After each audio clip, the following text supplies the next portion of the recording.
Are you surprised African leaders are quiet or silent in supporting Captain Ibrahim Traore? Don't be, because Ghana AI News is here to expose the truth they don't want you to know.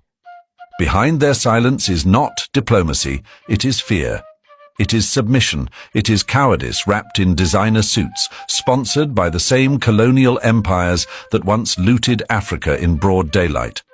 Today, they loot through debt, control through aid, and silence through influence. But the betrayal runs even deeper. In this report, we reveal how the former president of Ghana himself, Nana Akufo-Addo, allegedly warned Western powers about Traore, labeling him a threat to regional stability, simply because the young captain dared to do what others wouldn't, reclaim Africa's sovereignty. Why would an African leader report a fellow African revolutionary to foreign powers? Because when you are loyal to your donors more than your people, liberation becomes dangerous, and truth becomes treason. Stay tuned as we unravel the silence, expose the puppet strings, and shine a light on the youth-led revolution shaking the foundations of neo-colonial Africa. Like, share, and subscribe. Because this is not just news. This is a war cry for the future of our continent. In times of revolution, it is not only the enemies who grow silent, it is the friends, the brothers, the neighbors, the ones who clap loudest in public but disappear when the battle trumpet sounds.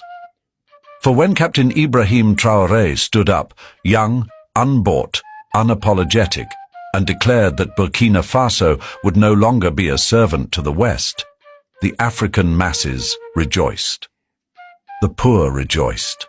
The farmers, the students, the foot soldiers of hope, they rejoiced. But the leaders grew silent.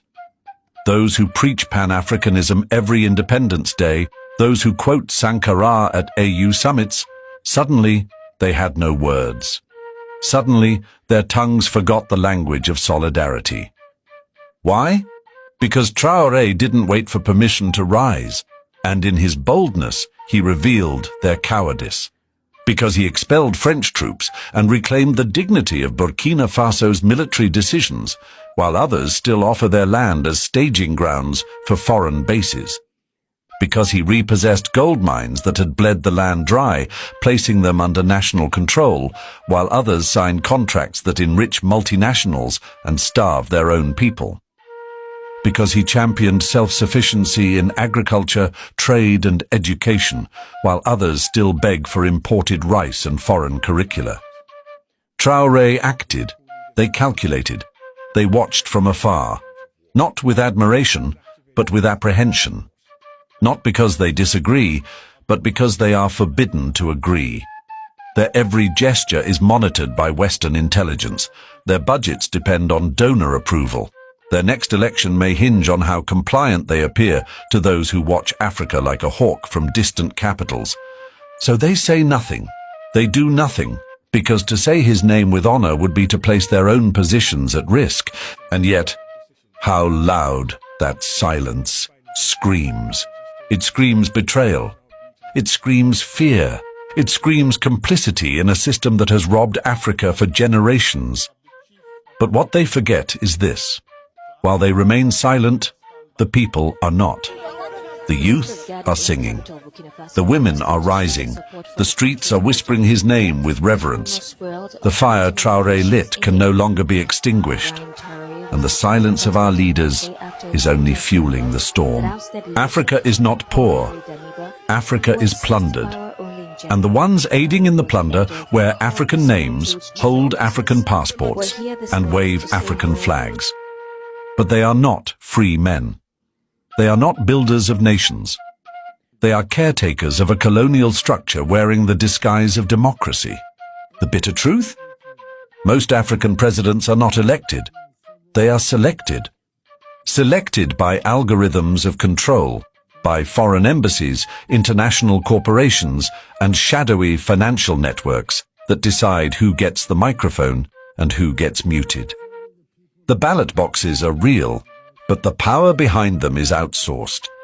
These men are not kings of the people. They are clerks of empire. They speak of sovereignty, but their currencies are pegged. They preach independence, but their budgets are approved by foreign consultants. They wear agbadas and kaftans, but their minds are dressed in Western suits. And while their people suffer in poverty, they smile in foreign conferences, begging for aid, applauding handouts, and signing deals that bury the next generation in debt. Then came Captain Traore. He broke the chain. He refused IMF loans. He rejected foreign troops. He seized back the wealth of the land. He declared, "We will feed ourselves. We will teach our own. We will fight our own battles." He exposed the farce. Because if one young captain can do all this without begging for aid, then what excuse do the others have? Suddenly, the stage they've performed on for decades, the stage of democratic illusion, of colonial compromise, begins to crack. And when illusions crack, truths come spilling out. Truths like, you don't need France to protect your borders. You don't need the World Bank to educate your children. You don't need imported leadership manuals to love your country. You just need courage. And that is what they fear most. Because Traore is not just leading a country, he is leading a rebellion against the myth of African dependency. And if the people follow him, if they believe that freedom is possible without foreign chains, they will rise. And when they rise, the puppets will fall.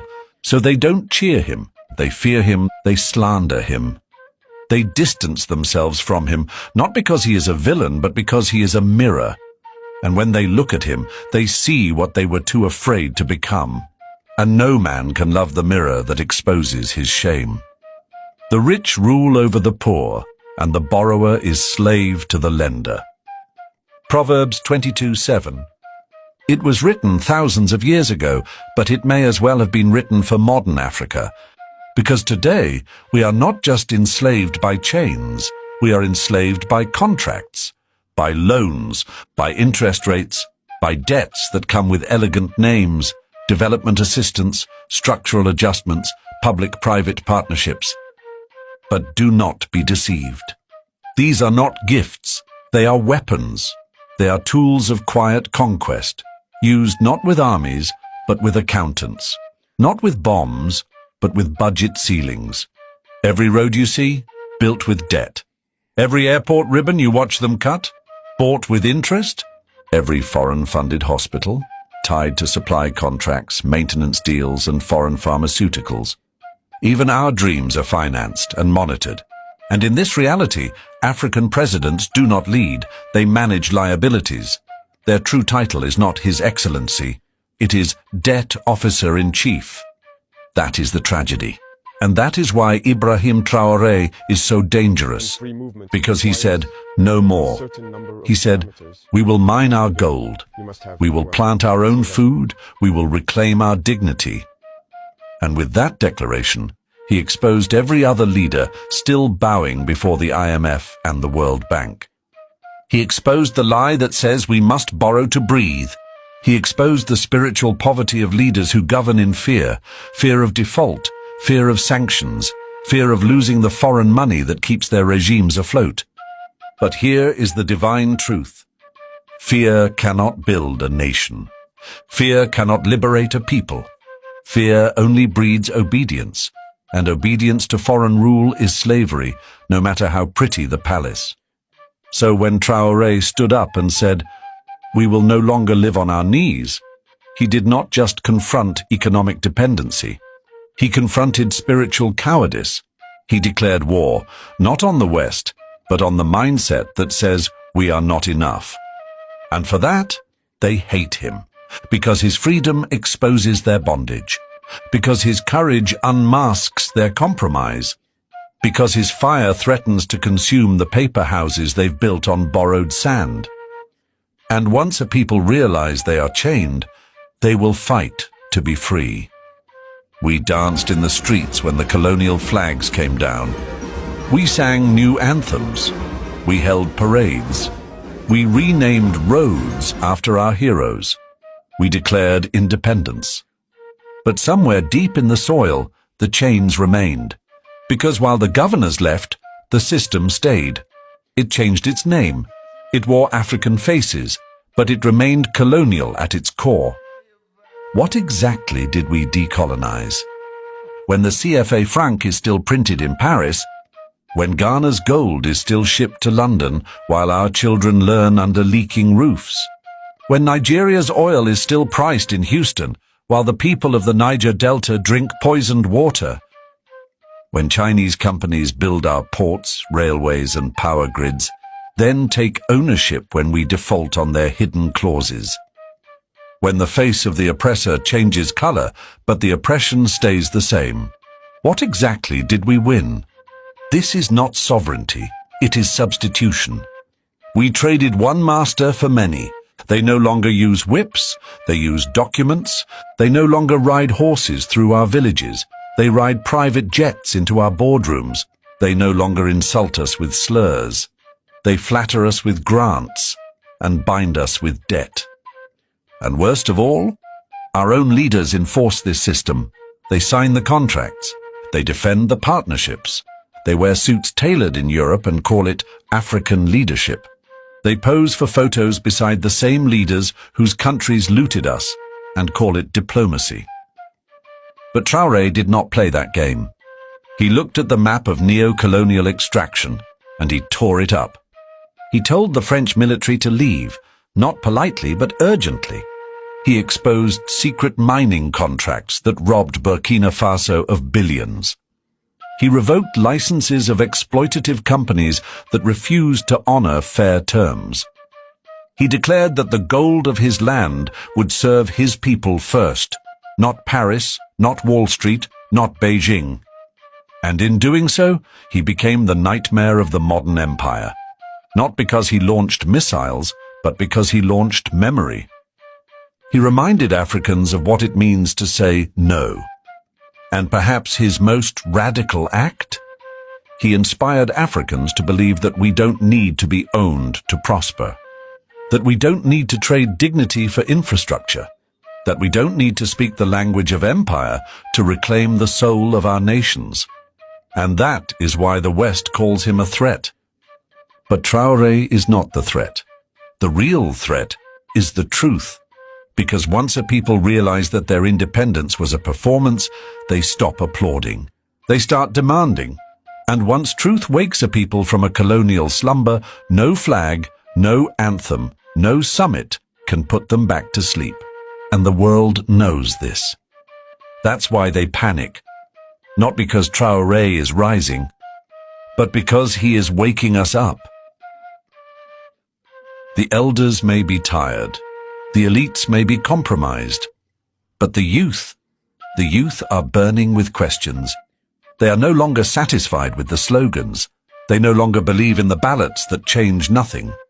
They no longer cheer for leaders who travel to France more than they travel to their own villages. They see the betrayal. They feel it in the poverty of their classrooms. They taste it in the hunger of their homes. They witness it in the silence of their leaders when Traore speaks and no one answers. And so they have chosen to speak. They wear his image on their chests, not as fashion, but as a statement. They remix his speeches into songs, not for fun, but as anthems of defiance. They chant his name in universities, in ghettos, in rural towns, not because they want a hero, but because they see a mirror of what leadership should be. Rooted in sacrifice, not luxury. Rooted in truth, not politics. Rooted in the people, not donors. And the youth have become his voice, because their presidents have lost theirs. They are writing a new story, one that doesn't wait for permission from Brussels, one that doesn't seek validation from CNN, one that doesn't fear labels like militaristic or authoritarian. One that simply says, Africa must be free. And it is not a story being written in parliaments. It is being written on TikTok, in rap battles, in graffiti, in whispers passed from classroom to street corner to protest. The youth have taken up the mantle. And no matter how loudly the old order tries to silence them, it is too late. They are not just watching now, they are rising. This is the truth that burns in the hearts of many African leaders, but none dare to speak it. To stand beside Ibrahim Traore would mean to confess something they cannot bear. That democracy, as we have practiced it, has failed us, failed to feed the poor, failed to secure our borders, failed to return our stolen wealth, failed to protect our women, educate our children, or build a continent worthy of its ancestors. For years they held elections with foreign observers, not to empower their citizens, but to impress the donors. They cut ribbons and signed MOUs, not for progress, but for photos. They hosted summits with English and French translators, not for unity, but for spectacle. But the people have remained hungry. And now comes a man who bypasses all the rituals. No election campaign, no billionaire funding, no Western endorsement. Just resolve, just fire, just loyalty to the people. And in 2 years he has done what many could not do in 20. So what does that say? It says that their entire model of leadership, the conferences, the coalitions, the constitutions soaked in colonial ink, may have been a lie. And that is a truth they are too weak to admit. Because if they endorse Traore, they admit that. Real power does not need permission. True leadership is not granted by the West. It is earned by the people. A government can function without the World Bank whispering its policies. To endorse Traore is to call out their own bluff, to reveal that their democracy is not democracy, it is theatre, a theatre of ballots without bread, of parliaments without purpose, of freedoms that do not free. So instead they cling to the script. They chant democracy like a spell, hoping it hides the emptiness beneath. They dismiss Traore as a threat, not because of what he's done, but because of what he proves. That Africa can lead itself. And for men drunk on borrowed power, that is the most terrifying proof of all. Some betrayals are loud, others are whispered in foreign boardrooms. And few are as heartbreaking as this.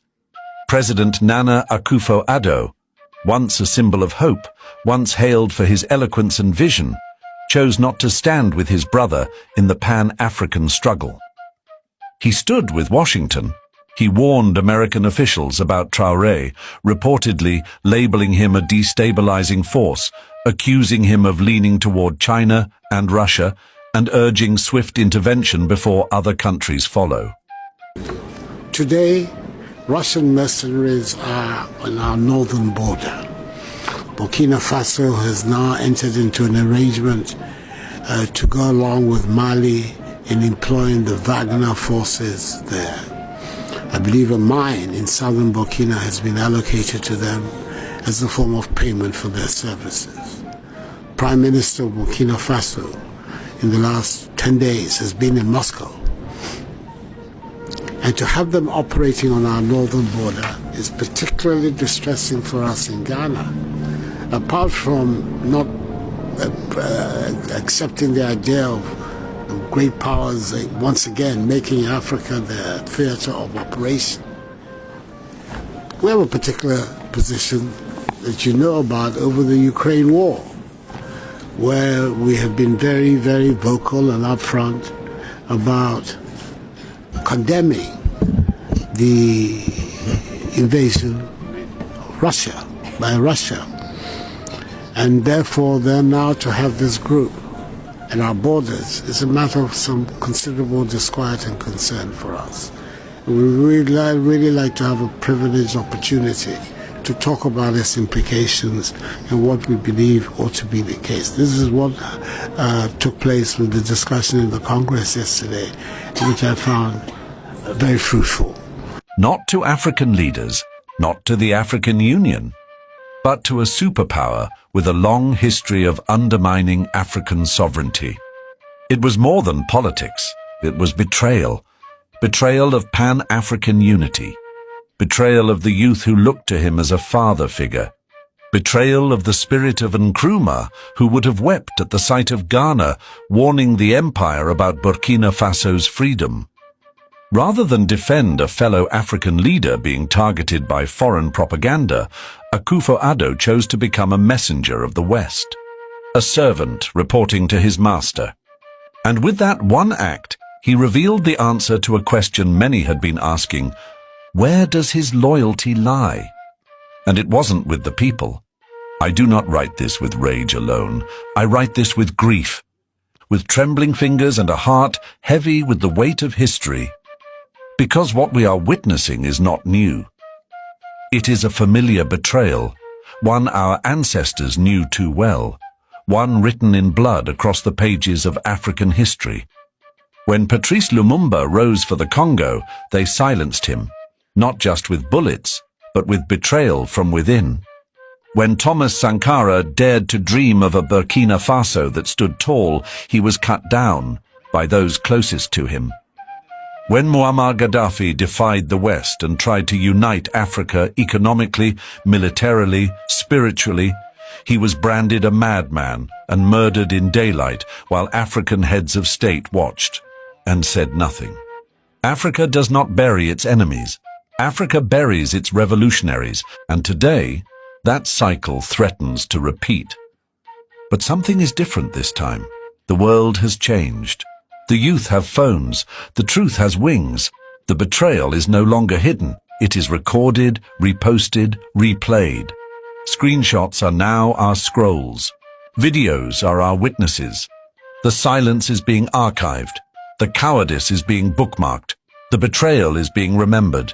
The people are watching. The youth know who stood with the empire and who stood with the people. They will not forget who spoke and who stayed quiet when the fire was rising. Because memory is the fuel of justice, and the youth are lighting the match. To every African president still hiding in silence, still hoping this storm will pass you by, listen, your time is not eternal. You will not rule forever. One day your portrait will hang in a dusty corridor, your name will be written in a textbook or erased from it, and the people will ask, where were you when Ibrahim Traore stood alone? Where were you when Burkina Faso reclaimed her dignity? Where were you when Africa had a chance to shatter the last chains of colonization? And what will your answer be? Will you say, I was afraid? Afraid of Washington's disapproval? Afraid of losing donor funding? Afraid of sanctions from the same empires that enslaved your ancestors? Will you say, I didn't want to offend the West? If so, then history will not call you wise. It will call you a coward. It will call you a traitor in a time that demanded bravery. You were not called to be caretakers of foreign interests. You were called to be guardians of the African soul. But many of you chose comfort over courage. And so I ask you now, not with accusation but with urgency, where do you stand? Because neutrality is no longer an option. In this battle for Africa's soul, silence is betrayal. And the youth, your own children, are watching you. Choose wisely. Despite all the silence, all the betrayal, all the colonial puppetry, Africa is moving. And she is not moving through policies written in Western think tanks. She is not moving through elections monitored by foreign observers. She is not moving through empty speeches delivered in air-conditioned halls. No, Africa is moving through hearts, through the awakened minds of her children, through the restless questions of her youth, through the righteous anger of the poor, the ignored, the forgotten. Africa is rising, not with permission but with purpose. The wind has shifted, and it is no longer blowing toward Paris or Washington. It is blowing inward, toward Accra, toward Bamako, toward Ouagadougou, toward the soul of the continent. Let the stories of the cowards be recorded. Let the voices of the brave be amplified, and let every African youth know, you are not alone. Your voice is a drum in a growing chorus, a thunder of resistance, a song of dignity, a march toward freedom. Support Traore not because he is perfect, but because he is necessary. Because in a sea of silence, he is a voice. Because in a land of chained leaders, he walks free. Because in a continent of compromise, he chose conviction. He is not the answer to all our problems, but he is proof that the answer still exists. He is proof that Africa can still produce sons who kneel to no empire. He is a flame, and now it is up to us to fan it. As Proverbs 29 verse 2 says, "When the righteous are in authority, the people rejoice. But when the wicked rule, the people groan." Africa has groaned long enough. It is time to rejoice. And to every young person watching this, you are the author of the next chapter. Do not wait for politicians. Do not ask for permission. Rise, speak, building, lead. The dawn is not coming. It is here. If you believe in this message, like, share, and subscribe to Ghana AI News. Let our stories be told, not in whispers, but in thunder. Let our truth travel not in footnotes, but in fire. And to the leaders still kneeling to foreign masters, the youth are watching, and history is being written. Whether you stand or not, Africa is moving forward. At Ghana AI News, we are not here to protect the powerful. We are here to amplify the unheard, expose betrayal, and stand with the people. If you're tired of sugar-coated headlines, if you're ready for fearless reporting rooted in Pan-African truth, if you believe the time has come for Africa to speak with its own voice, then subscribe to Ghana AI News now. Because this is not just a channel, it is a movement. And we are just getting started. Like, share, subscribe. The revolution will not be televised, but it will be reported right here.